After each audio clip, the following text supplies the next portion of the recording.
The gentlewoman from Florida is recognized. Thank you, Madam Speaker. I'd like to yield 2 minutes to the gentleman from Texas, Dr. Paul. The gentleman is recognized for 2 minutes. Gentlelady for yielding, and I ask unanimous consent to revise and extend my remarks. Without objection.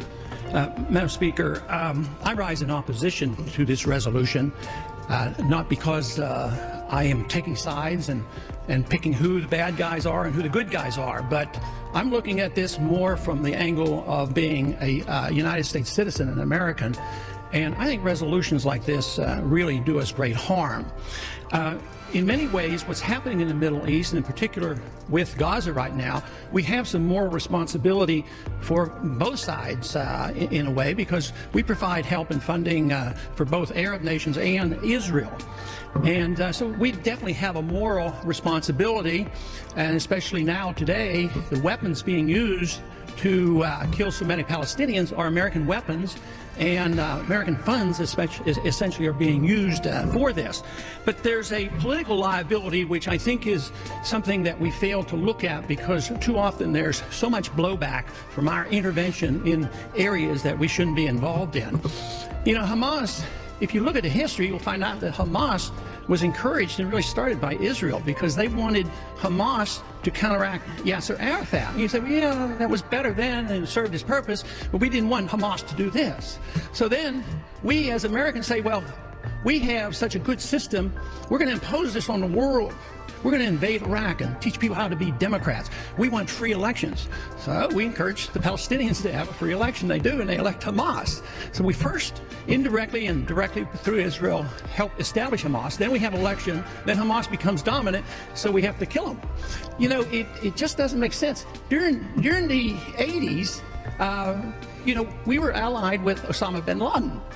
And we were contending with the Soviets. It was at that time our CIA thought it was good if we radicalized the Muslim world. So we financed the madrasa schools to radicalize the Muslims in order to compete with the Soviets. There's too much blowback. There's a lot of reasons why we should oppose this resolution. It is not in the interest of the United States. It's not in the interest of Israel either.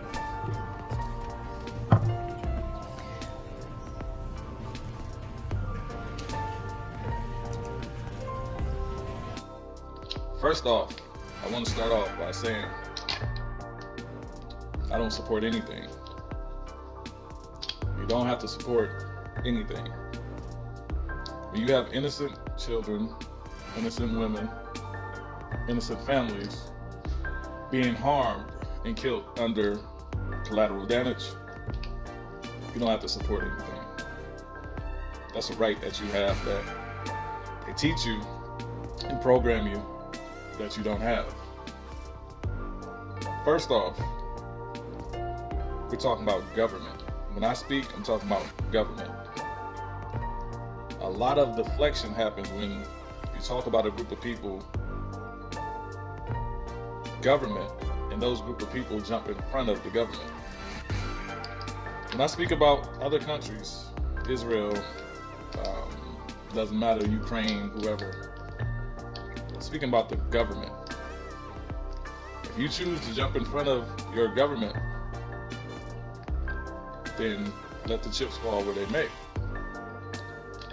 So, the hot topic is what's going on with Israel and Palestine. First off, I'm going to walk you through some things about government. They create the problem and sell you the solution. That's what they do. That's what they always done. If we are going to focus on government and hierarchy people from a particular place called Israel,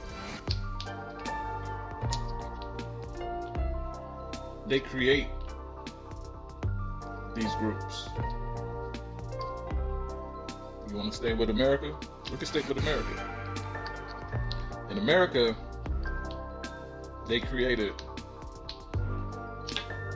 Black Lives Matter and funded it. Of course, they gave it to, those women down in Florida, said, this. No. funded by George Soros. They created Black Lives Matter and made it an emotional situation, or highlighted the disparities and the oppression and the police brutality that was going on in the black community to get black people involved with that. Of course, they used us for an agenda. They used us to take away more rights from everybody that's in America, black, white, no matter what. They used that because they knew it was something that systematically is not going to get fixed. I want you to understand, everything is systematic. Even when you look over there, systematic. You got to have a bad guy. They know you got to create a bad guy. That's been part of their history, is creating bad guys.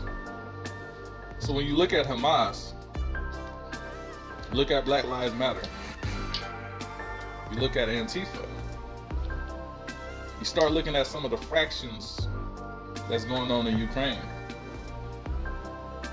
where you have the bad guy created, you got chapters over here, you got sales over here. In America, you got the same fractions. You have Antifa, which a lot of people think they disappeared. No, it's just not their time to make noise to push the agenda. You have Black Lives Matter. A lot of us in America caught on to those two organizations, or those two chapters ran by George Soros. Have anybody looked into George Soros' history? Who he is, where he's from, what he's done? Have anybody looked into who's in charge of creating these terrorist groups? Hamas was created by Israel. If you want to go to 9/11 with the whole Bin Laden spoof, Bin Laden was a CIA agent. If you look into his background, he's a royal. He's a royal family Saudi. Ties to Iran. Hezbollah. Ties to Iran. Al Qaeda, Taliban. All these fractions of the boogeyman is created. I don't support nothing here. I don't support Joe Biden. I don't support Democrats. I don't support Republicans. I don't support none of that. Why? Because it's all bullshit. If you're one of these people that's saying that Biden is in charge of sending the $1 billion to $6 billion to Iran,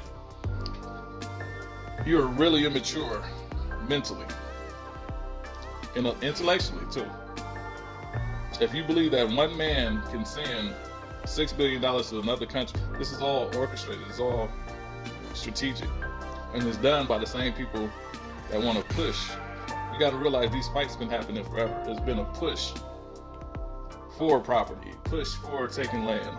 That's always been the conquerors. Always been the conquerors. Push people, oppress people, enslave people. They just got to do it under the guise of they attacked us. 9/11, and I'm going to move forward. We went in Afghanistan for a Saudi royal. We didn't go to Saudi Arabia. We didn't go to Iran. We went to Afghanistan looking for somebody that we've never seen again. The boogeyman. If you believe 9/11 was a real situation, I don't know what else to tell you. If you believe that was real, meaning yes, it was lives lost, but our government did it with another government. Now let's put that together. And it's the same folks we're talking about. Before you call anything anti-anything, I don't hate anybody. I look at government structures and I look at programming. And that's where I point the finger.